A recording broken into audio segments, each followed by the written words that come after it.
चलिए फ्रेंड्स, सवाल हमारे बोर्ड पे आ चुके हैं और अब प्रश्न को बारीकी तरह से समझेंगे और आप लोग ध्यान से देखिएगा, वीडियो को लास्ट तक देखिएगा, स्किप बिल्कुल नहीं कीजिएगा, तभी आप लोगों को कुछ समझ में आएंगे। तो प्रश्न एक कह रहा है कि बालकृष्ण भट्ट किस युग के रचनाकार हैं। बालकृष्ण भट्ट किस युग के रचनाकार हैं और ये जो प्रश्न है सेशन 2021 में पूछा गया है। तो आशा करते हैं कि ये जो प्रश्न है अगले साल जो कि 2026 में एग्जाम होने वाले हैं बिहार बोर्ड इंटर का, तो उसमें शायद आने का चांस है। इसीलिए आप लोग इस प्रश्न को बारीकी तरह से याद कर लीजिएगा ताकि आप भूले नहीं। इसका सही आंसर है कि भारतेंदु युग। इसका जो है सही आंसर क्या है, भारतेंदु युग। यानी कि बालकृष्ण भट्ट जो है भारतेंदु युग का रचनाकार था। चलिए दूसरा सवाल को देखते हैं। दूसरा सवाल कह रहा है कि बालकृष्ण भट्ट के पिता का क्या नाम था, और ये प्रश्न जो है 2020 में पूछा है, इसे भी याद कर लीजिएगा। तो बालकृष्ण भट्ट के पिता का नाम क्या था? ऑप्शन है बेनी प्रसाद भट्ट, बेनी प्रसाद भट्ट और टेनी प्रसाद भट्ट, और चौथा क्या है, सैनी प्रसाद भट्ट। तो इसका सही आंसर हो जाएगा बी। इसका सही आंसर क्या हो जाएगा? बी, बेनी प्रसाद भट्ट। बालकृष्ण के पिता का नाम था बेनी प्रसाद भट्ट। बहुत ही मोस्ट इंपोर्टेंट क्वेश्चन है, इसको याद कर लीजिएगा। चलिए तीसरा प्रश्न है कि दमयंती स्वयंवर किस लेखक की रचना है, और ये जो प्रश्न है 2020 में पूछा है, इसे भी याद कर लीजिएगा ताकि कोई जरूरी ना है कि हम इस प्रश्न को अगर याद कर लें तो वो नहीं आएगा, अगर याद ना करें तो वो आ जाए, ऐसा कोई बात नहीं है। ठीक है, अगर याद किया हुआ रहेगा तो आपके लिए भलाई होगा, याद नहीं कीजिएगा फिर आप फंस जाइएगा। तो इससे क्या करना है, याद कर लेना है। तो दमयंती स्वयंवर किस लेखक की रचनाकार है? तो इसका ऑप्शन ए सही होगा या बी होगा या सी होगा या डी होगा, आप लोगों को बताना है। तो हम बता दें कि इसका जो सही आंसर है डी होगा, सॉरी सी। क्या होगा? सी होगा। दमयंती स्वयंवर किस लेखक की रचनाकार है? तो वो क्या है, बालकृष्ण भट्ट है। चौथा प्रश्न है कि बालकृष्ण भट्ट का निवास स्थान कहाँ था? बालकृष्ण भट्ट का निवास स्थान कहाँ था? यानी कि बालकृष्ण भट्ट जो है इसका निवास स्थान जो है वहाँ जो जहाँ पर वो रहता था वो कहाँ रहता था?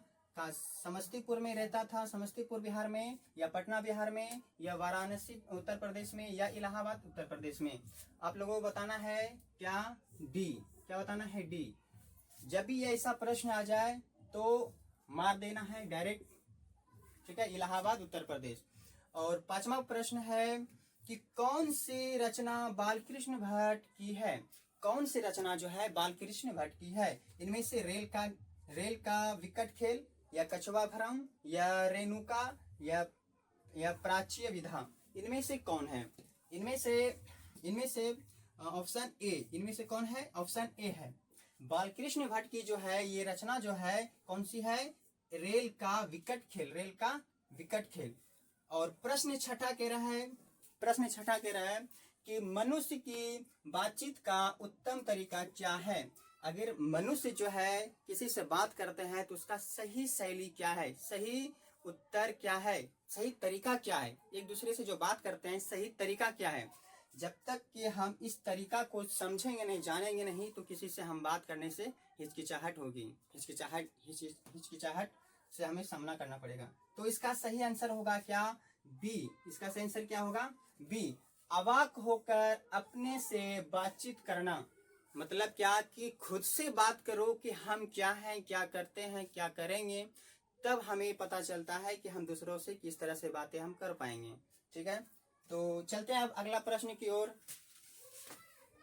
चलिए 7 नंबर क्या कह रहा है कि एक लेख और एक पत्र शीर्षक पाठ क्या है? शीर्षक पाठ क्या है? यानी एक लेख है और एक पत्र है, और अगर इसका शीर्षक पाठ क्या है, यानी कि शीर्षक इसका पाठ क्या है, तो इसका क्या हो जाएगा?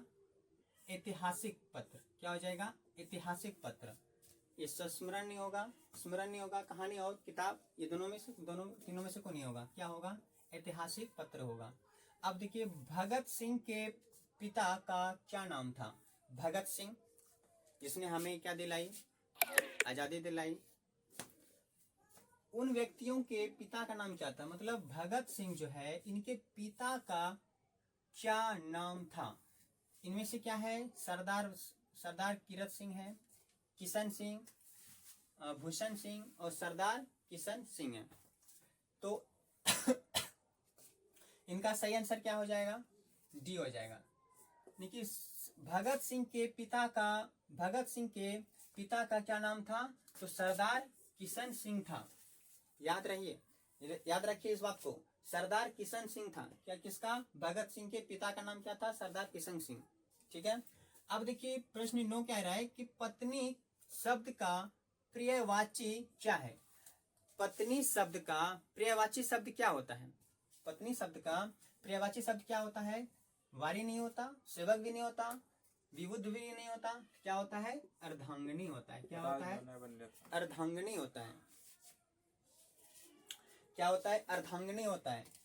और क्या है 10 में क्या रहा है कि शमशेर बहादुर सिंह ने सोवियत रूस की यात्रा कब की। शमशेर सिंह ने सोवियत रूस की यात्रा कब की। ऑप्शन में है 1975, 1976, 1978 और 1907। तो इसका सही आंसर क्या हो जाएगा, सी हो जाएगा। कौन सी ईयर में क्या था, 1978 में। कब क्या था, 1978 ईस्वी में। कहाँ की, सोवियत रूस की यात्रा की थी। किसने, शमशेर बहादुर सिंह ने। किसने, शमशेर बहादुर सिंह ने। अब 11 कह रहा है कि हिंदी में वचन की कितने प्रकार होते हैं। हिंदी में कितनी प्रकार के वचन होते हैं। जैसे कि इंग्लिश में और हिंदी में तो सेम होता है, कितने, 2। एक संस्कृत ऐसा होता है कि जिसमें 3 होता है, और यहाँ पे हिंदी पूछा है तो हिंदी में कितने होते हैं, 2 होते हैं। यानी कि हिंदी में वचन 2 प्रकार के होते हैं। अब लेनिन की मृत्यु कब हुई। अगला है कि लेनिन की मृत्यु कब हुई। अब इसमें से बताना है कि 1924 में हुआ या 1925 में, 1932 में, 1938 में। आप सबको बताना है कब हुआ है, तो 1924 में हुआ है। ऑप्शन ए नंबर सही है। आप लोग इस क्वेश्चन को अच्छी तरह से याद कर लीजिएगा ताकि आगामी वर्ष में 2026 शायद इन सारे क्वेश्चन को पूछा जाए। तो इससे बेहतर है कि आप लोग अभी ही याद कर ले तो बहुत ही अच्छी है। चलिए 13 नंबर क्वेश्चन को हल करते हैं। कहता है कि हार जीत शीर्षक कविता में मशक वाला क्या कर रहा है। मशक वाला क्या कर रहा है हार जीत शीर्षक कविता में। ठीक है, तो क्या कर रहा है, वह गीत गा रहा है, कविता पढ़ रहा है, या सड़क सींच रहा है, या खा रहा है। इन चारों ऑप्शन में से सी नंबर क्या है, ऑप्शन सही है। क्या कर रहा था मशक वाला, सड़क सींच रहा था। अब 14 नंबर कह रहा है कि हार जीत किस प्रकार की रचना है। हार जीत किस प्रकार की रचना है, गद्य है, गीत है, शोक गीत है, या गद्य गीत है। इन चारों में से ऑप्शन डी सही है। ऑप्शन क्या है, डी सही है। चलिए 15 नंबर क्वेश्चन क्या कह रहा है, अशोक वाजपेयी के माँ का नाम क्या था। अशोक वाजपेयी के माँ का नाम क्या था। इन चारों में से ऑप्शन में से पहला ऑप्शन है ए, जो कि क्या नाम है, निर्मला देवी। क्या नाम है, निर्मला देवी। अशोक वाजपेयी के माँ का नाम क्या था, निर्मला देवी। चलिए 16 नंबर कह रहे हैं राजेंद्र पति का निवास स्थान कहाँ है। राजेंद्र पति का निवास स्थान कहाँ है। कहाँ है, बनारसी भी उत्तर प्रदेश में है, या पटना बिहार, या लमही बनारसी, या इटारसी मध्य प्रदेश। इन 4 ऑप्शनों में से बनारसी उत्तर प्रदेश सही ऑप्शन है। Option number A, option number A पहला। 17 में कह रहा है कि तत्पुरुष किसकी रचना है। तत्पुरुष किसकी रचना है, तत्पुरुष किसकी रचना है। ऑप्शन ए में राजेंद्र पति का, विनोद कुमार शुक्ल, कैलाश वाजपेयी, या अशोक वाजपेयी। इन 4 ऑप्शन में से ऑप्शन नंबर मेरा डी सही है। कौन है, अशोक वाजपेयी है। Option number D. 18 क्वेश्चन कह रहा है कि कौन सी कृति अशोक वाजपेयी की नहीं है। अशोक वाजपेयी की कृति जो है नहीं है। इन 4 में से कौन सा नहीं है, एक पतंग अनंत में, या कहीं नहीं वहीं, या घास में दुबका आकाश, या कोणार्क। इन 4 में से जो है अशोक वाजपेयी का जो है ना कृति यह नहीं है। कौन सा? Option number D. Option number D Konark नहीं है। 19वां क्वेश्चन कह रहा है कि प्राकृतिक वर्णन से संबंधित कविता है। प्राकृतिक जो वर्णन है ये किस प्राकृतिक वर्णन से संबंधित किस कविता से है? तो इसका ऑप्शन है उषा। क्या है? उषा। प्राकृतिक वर्णन से संबंधित कविता है, यानी कि उषा जो है ना, ये इस कहानी को क्या किया है? रचित किया है। ऑप्शन नंबर बी, क्वेश्चन जो बी है, क्वेश्चन बी कह रहा है कि उषा शीर्षक कविता के कवि कौन है? उषा शीर्षक कविता के कवि कौन है? क्या है? उषा शीर्षक। उषा शीर्षक जो है, उषा शीर्षक जो है कविता के कवि कौन है?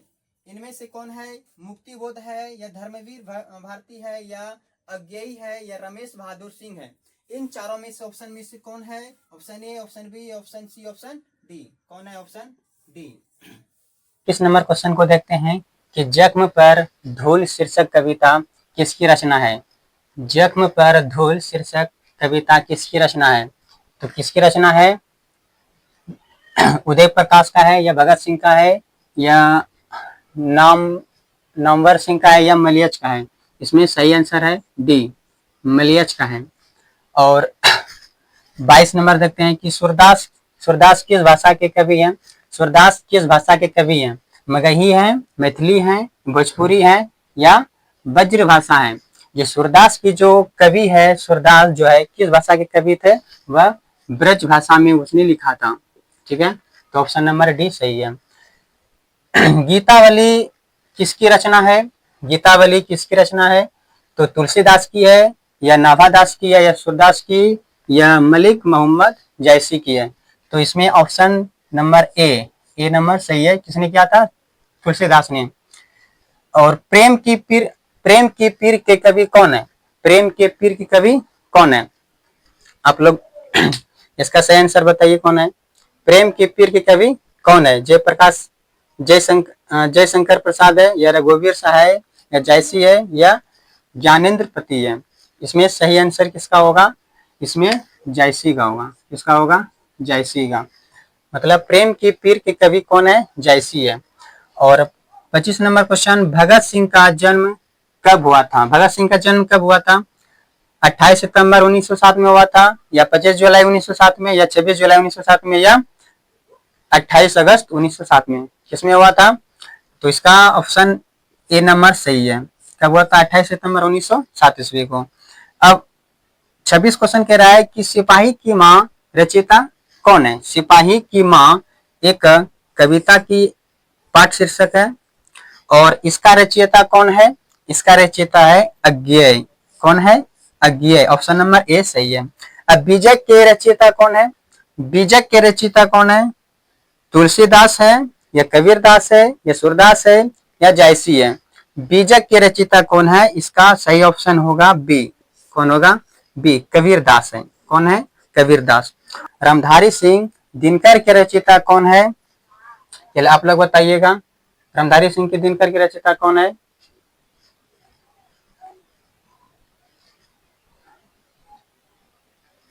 रामधारी सिंह के दिनकर के रचयिता कौन है? ऑप्शन ए में है रोज, ऑप्शन बी में है जूठन, ऑप्शन सी में है सदानीरा, और ऑप्शन डी में है अर्धनारीश्वर। इन चारों ऑप्शन में से सही ऑप्शन किसका है? डी का है। किसने? अर्धनारीश्वर का है। जैसे रामधारी सिंह दिनकर की रचना कौन किया है? अर्धनारीश्वर ने किया है। देखिए 29 नंबर क्वेश्चन कह रहा है कि चोरी चौरा कांड कब हुआ था?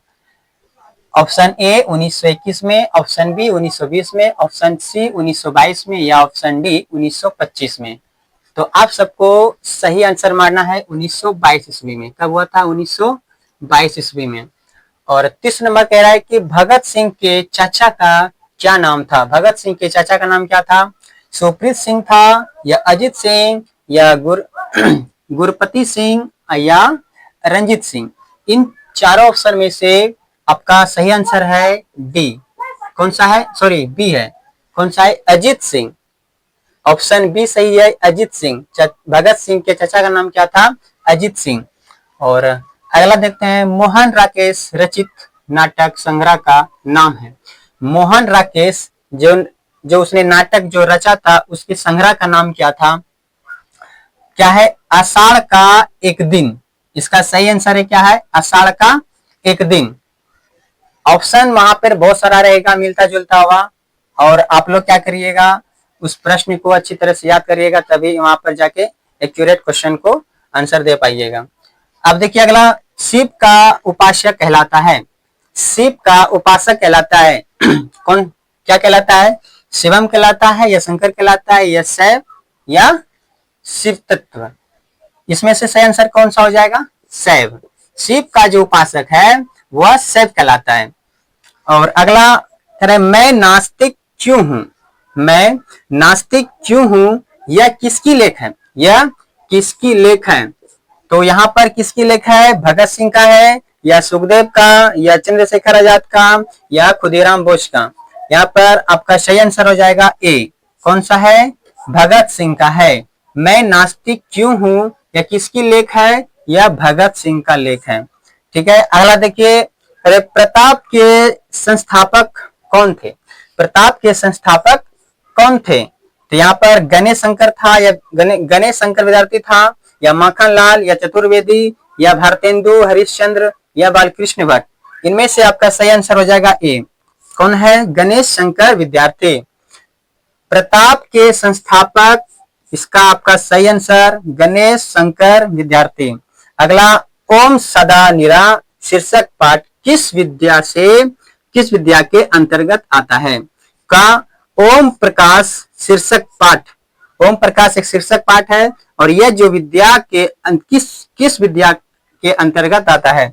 तो इसका सही आंसर हो जाएगा ए नंबर। क्या हो जाएगा? ए नंबर, निबंध। 35 नंबर क्वेश्चन कह रहा है कि ओम सदा निरा शीर्षक पाठ किस विद्या के अंतर्गत आता है? किस विद्या के अंतर्गत आता है? निबंध के अंतर्गत आता है। किसके अंतर्गत आता है? निबंध के अंतर्गत आता है। 36 नंबर क्वेश्चन कह रहा है कि जूठन क्या है? जूठन क्या है? जूठा है, कहानी है, शब्द चित्र है, या आत्मकथा है? जूठन क्या है? तो आपका सही आंसर हो जाएगा ऑप्शन डी। क्या है? आत्मकथा है। यानी कि जूठन एक चैप्टर है, और जो उसने लेखक ने इसे किस विधा के नाम से जाना गया है? आत्मकथा के नाम से जाना गया है। जूठन के रचनाकार है कौन है? जयप्रकाश है, या ओम प्रकाश है, ओम प्रकाश वाल्मीकि, या अज्ञेय, या रामधारी सिंह दिनकर? इन चारों में से ऑप्शन आपका सही हो जाएगा ओम प्रकाश वाल्मीकि। आपका क्या हो जाएगा? ओम प्रकाश वाल्मीकि। 38 नंबर प्रश्न कह रहा है कि कौन सी कृति उदय प्रकाश की है? कौन सी कृति उदय प्रकाश की है? इसका ऑप्शन बी नंबर सही होगा। 39 का कहते शिक्षा शीर्षक संबंध के निबंधकार कौन है? शिक्षा शीर्षक निबंध के निबंधकार कौन है? इसका सही आंसर हो जाएगा ऑप्शन सी, जे कृष्णमूर्ति। जे कृष्णमूर्ति। और जे कृष्णमूर्ति क्या करते थे? जे कृष्णमूर्ति क्या करते थे? वह बोलते थे, लिखते थे, दोनों करते थे, या कुछ नहीं करते थे? तो आपका सही आंसर हो जाएगा ऑप्शन ए। क्या करते थे? बोलते थे। क्या करते थे? बोलते थे। कौन सी कृति उदय प्रकाश की नहीं है? अब देखिए, इसमें कह रहा है कि कौन सी कृति उदय प्रकाश की नहीं है, और इसमें क्वेश्चन 38 में कह रहा था कि किसमें है, इसमें क्या पूछ रहा है कि कौन नहीं है। इसमें कह रहा है कि कौन सी कृति उदय प्रकाश की नहीं है, तो आपका क्या हो जाएगा सही आंसर? ऑप्शन ए, टूटा हुआ पुल। टूटा हुआ पुल जो है उदय प्रकाश की कृति नहीं थी। अब तिरछ कैसी कहानी है? तिरछ कैसी कहानी है? तिरछ कैसी कहानी है? मनोवैज्ञानिक है, या प्रतीकात्मक है, संस्कृति है, या मिथ किया है? मिथ किया है। तो इसमें से आपका सही आंसर हो जाएगा ऑप्शन बी। कौन सा है? प्रतीकात्मक है। तिरछ कैसी कहानी है? तो प्रतीकात्मक है। चोर कैसे ताल है? चोर कैसे ताल है? उथेल है, चौड़े हैं, गहरे हैं, या लबालब है? तो आपका सही आंसर हो जाएगा ऑप्शन ए। क्या है? उथैल है। आपका सही आंसर हो जाएगा उथैल। कहते गांधी जी चंपारण में कब आए? गांधी जी चंपारण में कब आए? तो गांधी जी चंपारण में कब आए थे? अप्रैल 1918 में आए थे, या अप्रैल 1920 में, या अप्रैल 1917 में, या 20 जून 1917 में। तो आपका सही आंसर हो जाएगा ऑप्शन सी। क्या हो जाएगा? ऑप्शन सी, अप्रैल 1917 में आए थे गांधी जी चंपारण, जो आए थे अप्रैल 1917 में।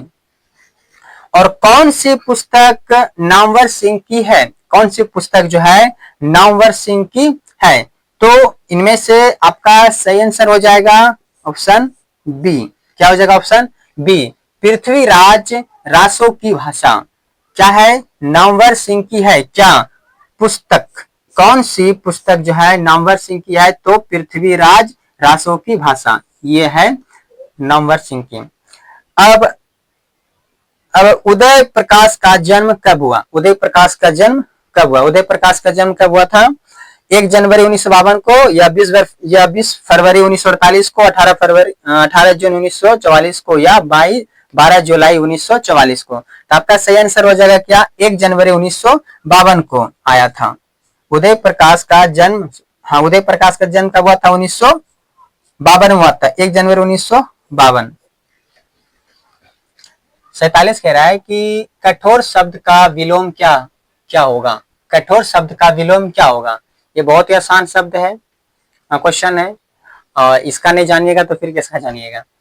कठोर शब्द का विलोम है कुसुम, कलीम, नुकुल या कोमल।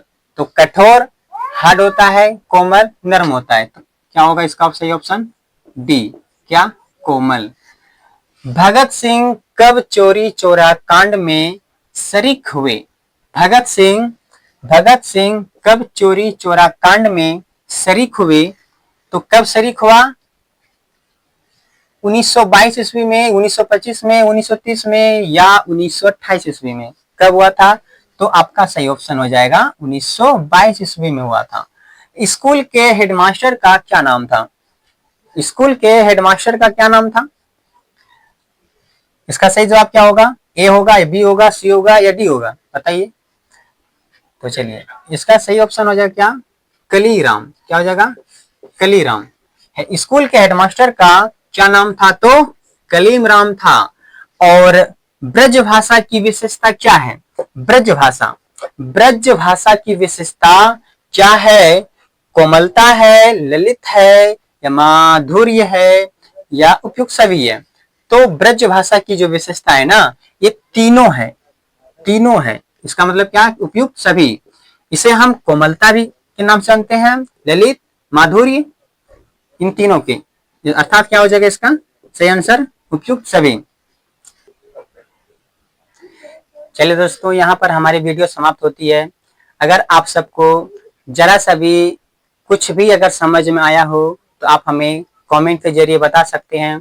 और इस वीडियो को ज़्यादा से ज़्यादा शेयर कीजिए, कमेंट कीजिए, सब्सक्राइब कीजिए, लाइक कीजिए, और अपने दोस्तों के साथ भी शेयर कीजिए, ताकि अगर वह भी किसी वीडियो मतलब किसी प्रश्न से परेशान है कि कैसे पढ़ेंगे, क्या पढ़ेंगे, ऑब्जेक्टिव कहाँ से लाएंगे, नहीं लाएंगे, तो आप उसे सेंड कर सकते हैं, ताकि आपके दोस्त को भी इस वीडियो के माध्यम से उसे सहायता कुछ मिल सके।